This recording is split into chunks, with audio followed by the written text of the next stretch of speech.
Sejam muito bem-vindos a esta nossa aula detalhada. Hoje a gente vai desmistificar de uma vez por todas o universo da formalização de propriedades rurais. Olha, para o produtor que trabalha de sol a sol, a última coisa que se quer enfrentar é uma montanha de papéis e siglas completamente indecifráveis, não é mesmo? Mas transformar uma terra não documentada em um ativo legalmente reconhecido é, sem a menor dúvida, o passo mais lucrativo e seguro que qualquer empreendedor do campo pode dar. O nosso objetivo aqui, nesta explicação direta, é pegar toda essa burocracia complexa e transformar num mapa super claro, prático e altamente estratégico. Vamos lá! Bom, vamos mergulhar de cabeça nisso. O que realmente acontece quando uma terra produtiva, que gera valor todos os dias, é considerada um fantasma aos olhos da lei? O cenário, infelizmente, se complica bastante. Operar fora do radar oficial acaba acumulando vulnerabilidades severas e custos ocultos que são simplesmente gigantescos. Manter a terra na irregularidade definitivamente não é poupar tempo. Na verdade, é uma trava absurda que impede o crescimento, bloqueia ótimas oportunidades de mercado e coloca todo o patrimônio construído durante uma vida inteira em um risco constante. É totalmente compreensível que exista uma certa hesitação inicial. A quantidade de órgãos governamentais envolvidos pode parecer bem assustadora logo de cara. A gente está falando de alinhar informações com o INCRA para a questão fundiária, com a Receita Federal para a parte dos impostos e ainda tem o IBAMA e o Ministério do Meio Ambiente para as questões ecológicas. Parece um labirinto impossível de sair, certo? Mas é exatamente por isso que dominar essa sopa de letrinhas hoje é a verdadeira chave para garantir a liberdade comercial no agronegócio. E para organizar tudo de forma lógica, nosso roteiro hoje está dividido em 5 passos. 1. O custo da irregularidade. 2. A identidade do produtor. 3. Regularização e cadastro fundiário. 4. Meio ambiente e impostos. E 5. Os benefícios da formalização. Ponto número 1. O custo da irregularidade. Olhando de frente para o cenário real da informalidade, operar fora da estrutura legal oficial é um jogo super perigoso, onde as regras estão sempre contra quem produz. Sem a documentação adequada, as portas se fecham, e fecham de forma bem violenta. Imóveis irregulares ficam absurdamente mais vulneráveis à fiscalização e até mesmo a processos dolorosos de desapropriação. E tem mais. O produtor fica totalmente bloqueado de acessar linhas de crédito rural, que, convenhamos, são um verdadeiro oxigênio para a expansão agrícola. O ponto crucial aqui é a incapacidade legal absoluta de transferir a terra. Não dá para fazer uma partilha entre herdeiros, realizar um arrendamento ou usar a propriedade como garantia para uma hipoteca. A terra fica inteiramente engessada. Tópico 2. A identidade do produtor. Aqui é vital entender como o Estado reconhece oficialmente quem faz a terra produzir, porque ter essa identidade oficial é o passaporte definitivo para acessar incentivos. Existem caminhos bem diferentes dependendo da estrutura de trabalho. De um lado, a gente tem o CAF, que é o Cadastro Nacional da Agricultura Familiar. Esse é um instrumento que identifica as unidades familiares e abre portas diretas para políticas públicas do governo federal exclusivas para esse grupo.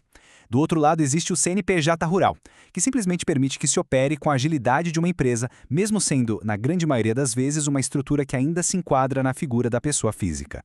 E olha, garantir um CNPJ rural destrava benefícios comerciais diários que são incríveis. Com ele em mãos, fica possível emitir notas fiscais, o que formaliza de vez a relação com grandes clientes e ainda abrir contas bancárias comerciais para movimentar o dinheiro de forma separada e muito mais profissional.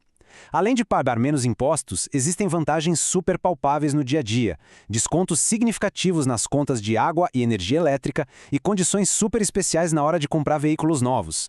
Mas vale lembrar, para conseguir esse CNPJ é exigido um cadastro estadual ou municipal prévio, além do certificado do INCRA. Vamos avançar e ver como isso se constrói na prática. Tópico 3.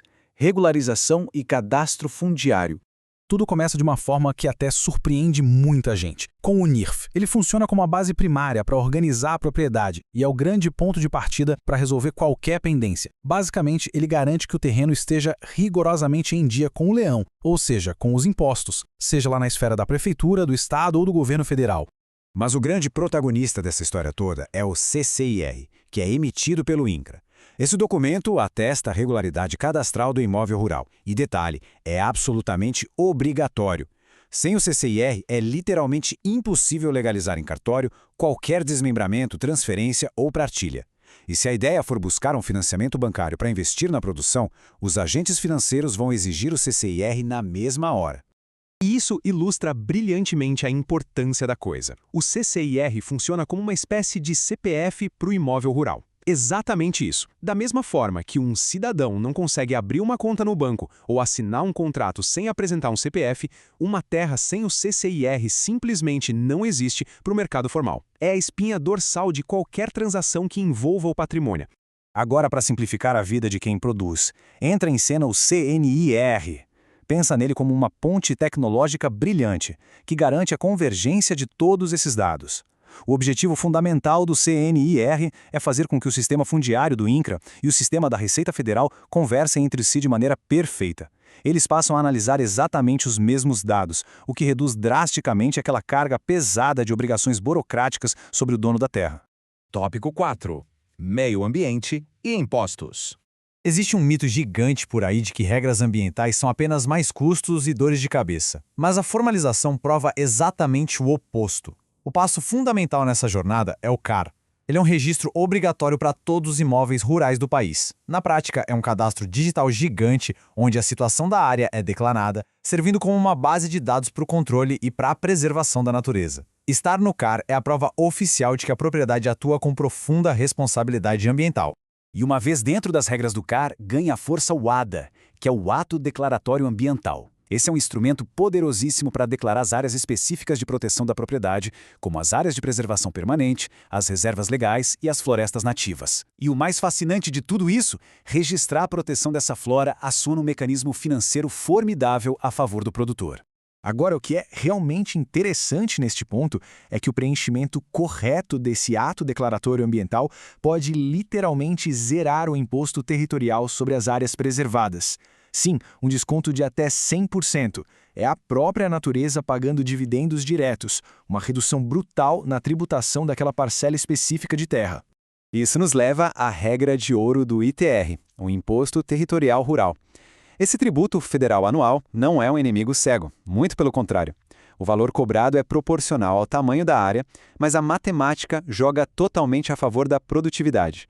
Quanto mais a terra cumpre a sua função, sendo utilizada de forma ativa para a agropecuária, e quanto mais áreas naturais são preservadas legalmente, menor se torna a carga tributária total no fim do dia. Chegamos ao tópico 5. Os benefícios da formalização.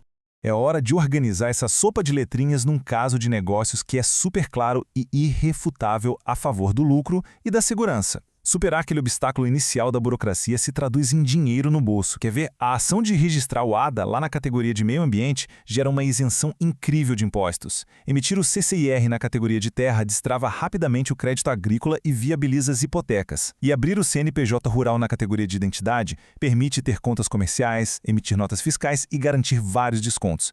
Tudo se conecta num sistema totalmente blindado.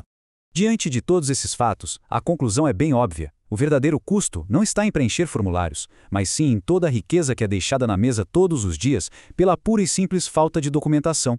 A formalização não é só sobre andar na linha da lei, é sobre blindar o patrimônio da família e maximizar de verdade os lucros do agronegócio. Então a grande pergunta que fica para reflexão é: o custo de permanecer nas sombras realmente vale o sacrifício de perder todo esse crédito, isenção e segurança imensa que a formalização oferece? Pensem muito bem nisso. Um forte abraço e até a nossa próxima análise.